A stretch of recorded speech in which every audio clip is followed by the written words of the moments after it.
So this question is focused more on themes rather than what your favorite score is necessarily. So themes can really influence a composer's harmonic language.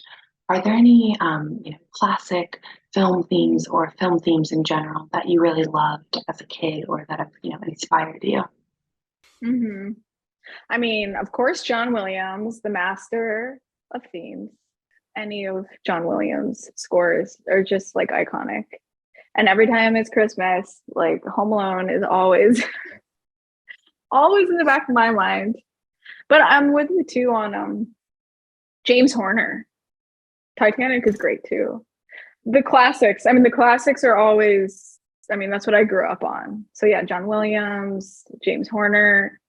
Yeah, Titanic is great. I mean, A Beautiful Mind. It's really. I mean, I don't know if many people would really watch that, but I love the themes in A Beautiful Mind. It's just the orchestration's amazing in that too. Like that was a huge inspiration for me. I love John Bryan, like Punch Drunk Love is so fun. And Eternal Sunshine of the Spotless Mind. I also love Carter Burwell, like Fargo. I'm all over. I respect so many composers. Thomas Newman too. Um, but even just like piano music, I love piano music, like Chopin and Debussy and Ravel. Um, yeah, those are some of my favorites.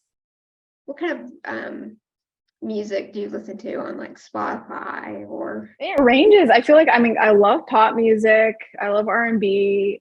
I love classical. It just depends on my mood, or um, if I'm doing a specific type of project, I'll listen to genres in that realm. So if it's like a horror film, I'll listen to horror music. I kind of match what I'm working on at the moment.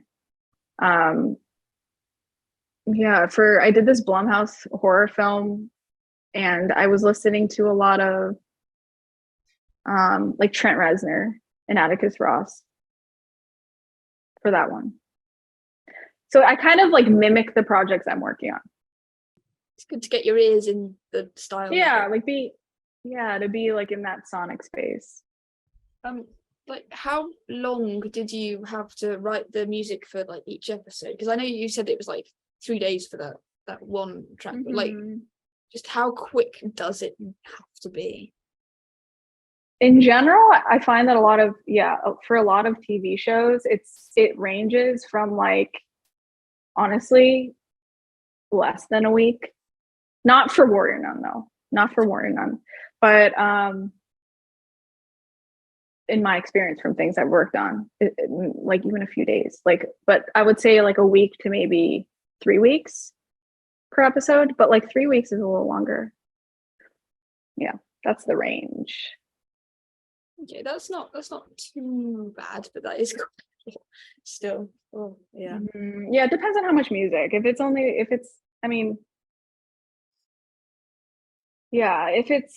like for other projects, 15 minutes, maybe a few days. Was there a certain score in Warrior Nun that was the most challenging to write? I think I did mention this before. It wasn't necessarily challenging to write, but it was taking into account different elements that were added later. So it was that epic fight scene with Mother Superior when she's like going around killing all those guys in the boardroom. That scene was really fun to write. And I had originally like this arping kind of synth part that was more of the forefront of my score for that moment, for that sequence. But in the mix, there was a lot of the sound effects, the gore and the blood and the stabbing, a lot of really intense sounds. So I did have to revisit that cue to kind of help the newer sounds that were added frequency wise. So I added a lot more sharper sounds later that just fit better with the mix. So that did sacrifice me having to get rid of, or at least turn down, that cool like synth thing that I did. And maybe certain elements of the drums I readjusted a little bit to fit the frequency of the added effects. So that's something that you have to think about too, is when you're writing, you have to kind of imagine what the sound effects will be, because you don't have those, because the sound designer is working pretty much like at the same time or sometimes after you. So every once in a while, something like that might happen, just because it's a little bit out of your hands. Can I just say how like I'm amazed how well you've remembered all of this, of like your process along the line and what was happening at the time, what people said, and there's just, you have so much detail.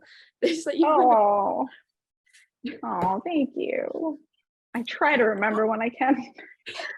I either don't remember anything or remember really detailed, something very detailed. That might not even be important, but I think this is important. we like to hear everything you have to say. Yeah. All of Okay. Thank you.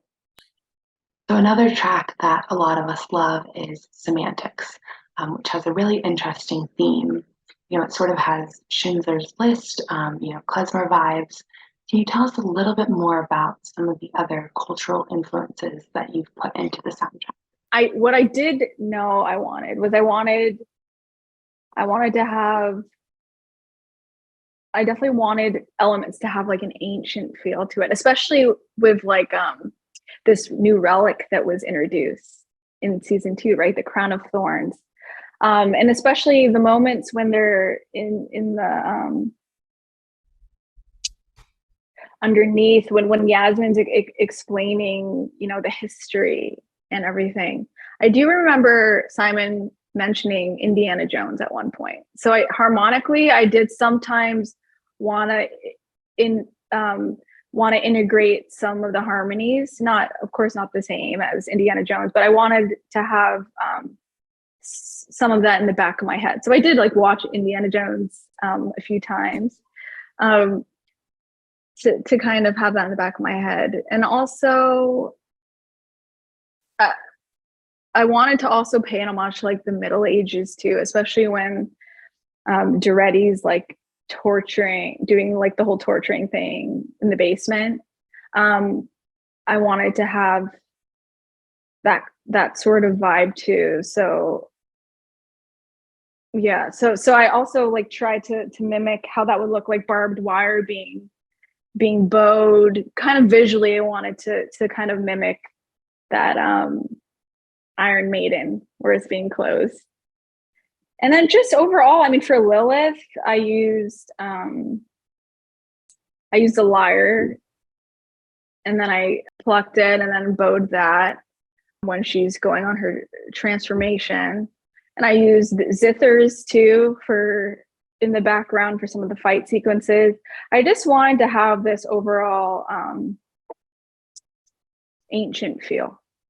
Yeah, I definitely tried to make sure that whatever I was using musically was reflective in the script and the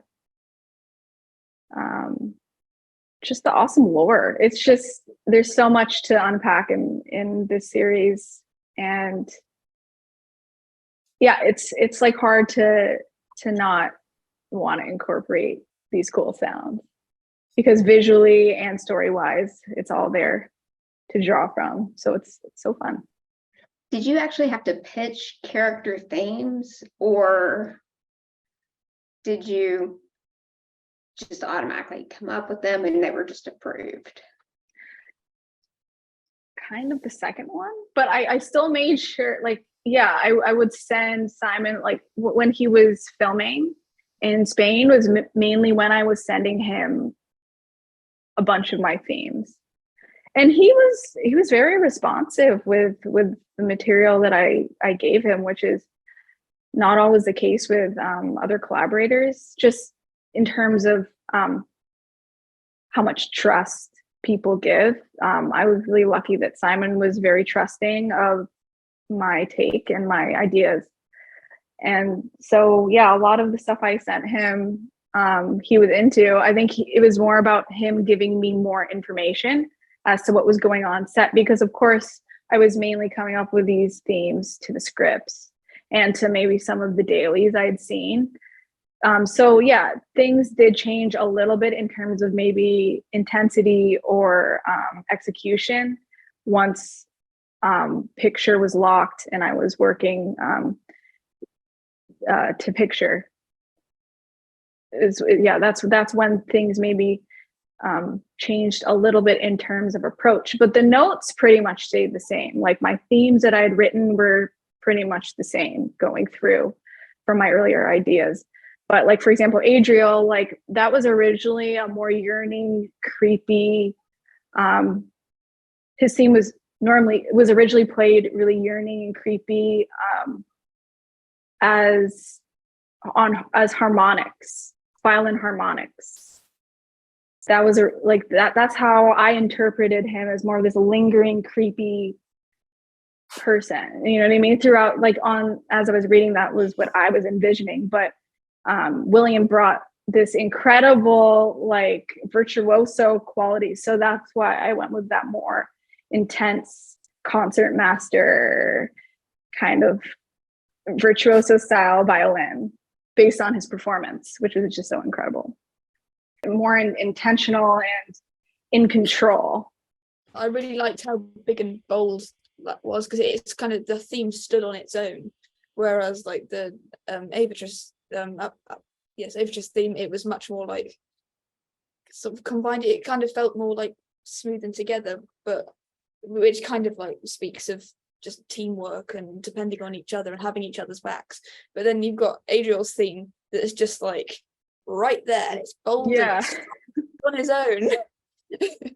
So obviously the music that we have to analyze and such on Spotify is not all of the music that was in the show, clearly. So like how, and including like the music that you wrote but didn't get included in the end, how do you have any idea like roughly how long of music that is for season 2?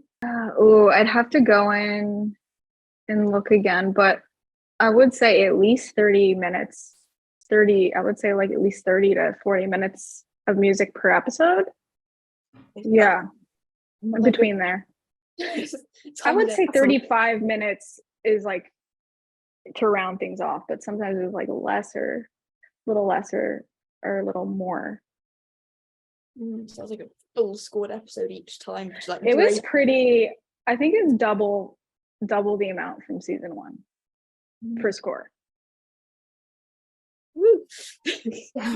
Yeah, a lot. It was a lot, but I felt like we all felt like it needed a lot. I don't know. Yeah, it all felt, it never felt overused. It all felt necessary and like really, really poignant when it was there. So thank you again. Sure. So now moving towards the last couple of questions that are, heavy in the music section. Where do you think film scoring is going in the future in terms of approach and style? Are there any innovations in film that are changing the way composers are scoring? I definitely feel like hybrid scoring is very normal now. Like I remember when like Trent Reznor and Atticus Ross put out Social Network, how different that was at the time. But someone releases a score like that now, it would be considered pretty normal for a score nowadays. So I would say, I mean, things are changing in the sense that synth-based scores aren't out of the norm anymore. But I would still say like just purely orchestral scores are still equally as loved. But I would say like the use of sound manipulation is definitely intriguing to me. And I personally love when it's when you can find like a mixture of both, or just in general, finding like new and creative ways of using orchestra, maybe with specific types of articulations. But yeah, I would say the biggest thing I've noticed is synth-based scores being pretty normal and a lot of times favored in a lot of cases too. I mean, if we compare budgets now to how they were in like prime Hollywood sound like how they're yeah, like very different. And with streaming, just there's been a lot of changes in the way that we access entertainment now.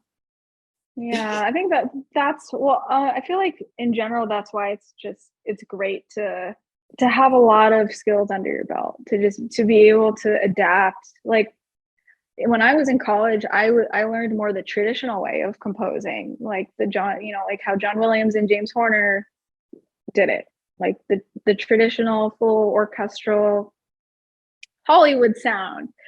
But I've had to adapt over the years too to the way we access entertainment media, how much of that's changed. So it's always good to learn how to adapt and just to move forward so that you don't get stuck only being able to do one thing. You can make the decision on how you want to go about your career, but I think it doesn't hurt to know more skills and approaches. And thank you all too for like all the insight you've been bringing to, and like the amazing questions, and I appreciate it. So like this is a slightly weird question, but I think it's quite interesting. Can you give 3 words that would describe your music or you as a composer? I mean, I would definitely say I like combining old with new. I'm a very big proponent of like that classic sound, but like I love a contemporary approach, like a forward-thinking approach. So kind of combining the old with the new, and also sense of rhythm. I tend to kind of maybe add a little more syncopation or like vary up the rhythm a bit. That as well. And melodic. I'll say I'm pretty melodic in my approach to writing. That's what sticks in my mind. Maybe you all have different thoughts. I think that in terms of my chordal structures, I'm pretty grounded in that sense. I do appreciate kind of structure. I do. Melodic structure and just how that integrates with whatever chords I decide to choose. I do like to have a center still. So quickly before we move on to some quick fire fun questions, here's one to get the ball rolling. In an alternate universe where all the members of the OCS play in an orchestra, what instrument would they all play? Wait, okay, Mother Superior. Accordion. I don't know why. It just popped into my head. Accordion. I don't know why. I feel like they could all be chilling like in the backyard, and then like she whips out an accordion, and then just they're having a barbecue. I don't know why. I said violin 1, but she'd be the lead violinist, but she'd be the one that would just like whenever you mess up, she'd just turn around really slowly and just look at you. Like, because there's quite a lot of those. I feel like that would suit her vibe quite well. Where she's quite nice to she's secretly nice and she's really, really good, but she just has like a kind of like, if you mess up, you'll get the look and you'll know. Well, that's a complete opposite of my instrument. I feel like it feels like grounded to me and motherly, and like I don't know. I think I always interpret Mother Superior from like the soft, like yeah, she's very like smart and rigid too, but I don't need to explain. Okay, Camilla, piano. Yeah, she did do a lovely rendition. I went like oboe, and that was purely off vibes. I have no other explanation there. Beatrice. Ooh, okay. Voice. Yeah, I can see that. Yeah, maybe she's like the solo. I'm thinking between like, is she soprano or an alto? Soprano, but maybe she does both. Maybe she can do both. So That'd be very Beatrice of her. SOT Soprano music. and alto. Yeah. I went for either because I wasn't sure like what the parameters of an orchestra were here. I went piano or harp because I just figured I can kind of see her just being like really, really focused and in the moment and like having like a massive piano solo. And then just I don't know, I could just kind of, or like harp solo. I mean, there's some beautiful harp solos, obviously. I just can see her being like choosing something intricate and like with her hands. I don't know. I think harp would be an amazing choice for Beatrice. Ooh, Ava. Okay. I feel like it could be like two different things, like timpani. Because I feel like maybe I'll just say timpani, because I feel like she would either like, I just picture her going, like, I picture her being so excited. Like that is the biggest thing in that moment for her is like, okay, I'm getting ready for this. Or I feel like something like xylophone or like vibes. Like I feel like she could have fun. Anything where she's having fun. I kind of went at first before I learned that there were parameters of an orchestra. I put her on guitar singing Wonderwall. That was like my first instinct. And then I was like, okay, no, orchestra. So in a universe where this isn't an alternate universe and she's just been told she has to learn an instrument, I figured that she'd probably be in the percussion section. So we've got a match. But I saw her more as like on a triangle, being like really intent on it. Hey, triangles cut through a lot. They do. They're like really small, but they're really important. So I have the symbols, like Yes. See, we have similarities in our answers here. We finally have like a big match. Big match. Oh, Lilith. Wow. Okay. Okay, we're talking orchestra, but there can be little things here and there that make it a little different. I would say electric cello. I put cello as well, but like I can just see it like perfect posture. Yeah, Just like perfect upright and very, very intent and just being like so elegant. Oh yeah. what about Father Vincent? Oh, agreed.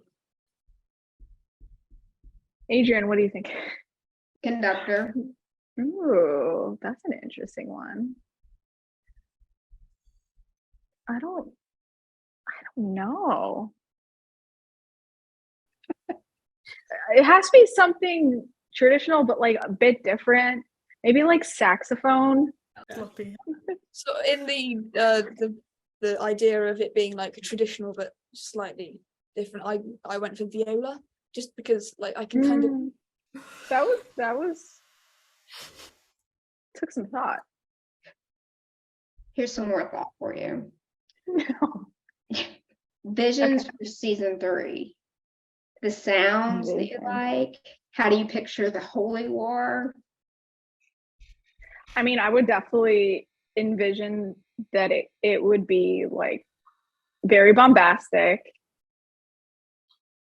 very intense, very otherworldly, and contemporary, especially on like Beatrice's end. I don't know how she would be approached in season 3, but I would hope that she would have a moment where she's on her own and living her life. So I would picture like a contemporary theme for her or approach. So what are the ways that the fandom can support you? So because like there's polls up for like voting for different actors, but is there anything the fandom can do to make sure that we're supporting you best we can? Oh, that's so sweet. I mean, I just always appreciate your thoughts and your words about the score. I love to interact and hear if anything's resonating with you. So yeah, just sharing your thoughts is always so rewarding for me to hear. And no, I would just say, you all keep doing what you love and yeah, just keep supporting Warrior Nun, and And I'm so excited to hear about what you all are going to be doing in like the next few years. So I'm just here for the ride and here for the connection. So I appreciate all of you. How would you celebrate when we get season 3? How would I lemon drops? It's like, I would say that's like probably the standard response. You have taken so much time to interact with fans, do interviews. Why do you think that's so important for you? I love to connect. I haven't quite seen a fandom this strong, this loving, this positive, this engaging. And I just really appreciate all the work that you all are doing for the show and spreading the word, getting your friends and family to watch Warrior Nun. And it just means a lot to me to give back and be a part of to share kind of my experience on the show, and to just be involved in getting the conversation to keep continuing around Warrior Nun. Yes, let's keep fighting to save Warrior Nun, get that season 3. So again, sending just all my love and thanks. Thanks.